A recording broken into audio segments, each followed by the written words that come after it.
Assalamualaikum warahmatullahi wabarakatuh. Hello, I'm Sofiya listening room. I will presentation about economics democracy system. Concept of economic democracy. The concept of economic democracy began to be hotly discussed and discussed after the Association of Indonesian Economists (ISEI) drafted the concept of economic democracy in 1990. The concept of economic democracy formulated by ISEI consists of two parts, namely 1. The description of economic democracy as the basis of the national economic system, and 2. The elaboration of economic democracy in the format of its implementation programs. The positive characteristics of economic democracy are: 1. The economy is structured as two joints on the principle of kinship. 2. Important production branches and which affect the livelihood of the people are controlled by the state. 3. Earth and water and the natural resources contained therein. It is controlled by the state and used for the greatest prosperity of the people. 4. Sources of wealth and state finance are used by consensus of the people's representative institution,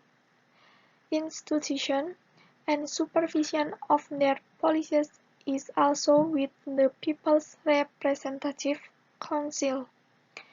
5. Citizens have the freedom to choose, decide, work and has the right to work and a decent living. 6. Individual property rights are recognized and their use must not conflict with the interests of the community. 7. The potential, initiative, and creative power of every citizen are fully developed within limits that are not detrimental to the public interest. 8. The poor and neglected children are cared for by state.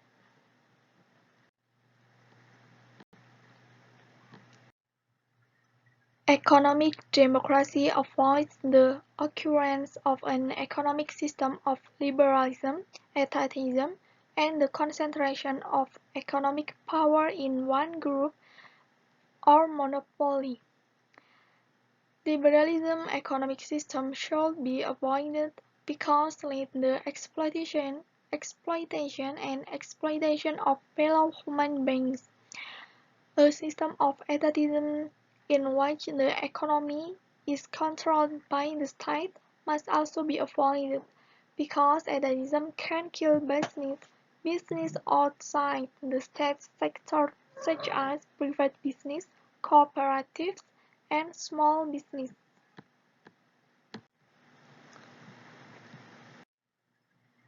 The implementation of economic democracy will only achieve its goals if the government actually implements political democracy, which is a prerequisite for the operation of economic democracy. Furthermore, there is a need for alignment between the political system and the economic system that it adopts and becomes the basis for the national economic system.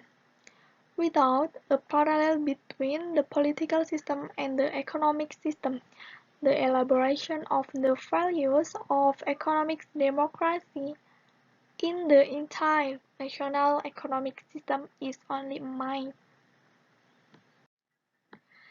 If the economic system leads to a capitalist economic system, then economic democracy will not materialize, because in a capitalist liberal economic system there will be exploitation of the weak and the concentration of economic power will only be on a group of people.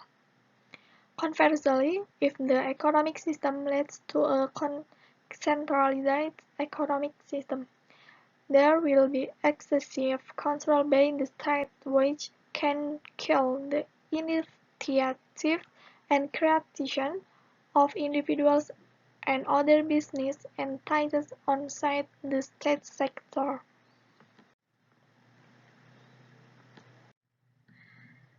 The implementation of economic democracy will only achieve its goals if there is a parallel between the political system and the economic system.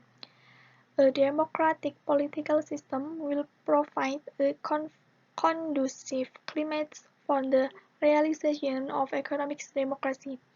In other words, political democracy is a prerequisite for the operation of economic democracy. Without parallels between the political system and the economic system, the elaboration of the values of economic democracy in the entire national economic system is only a myth.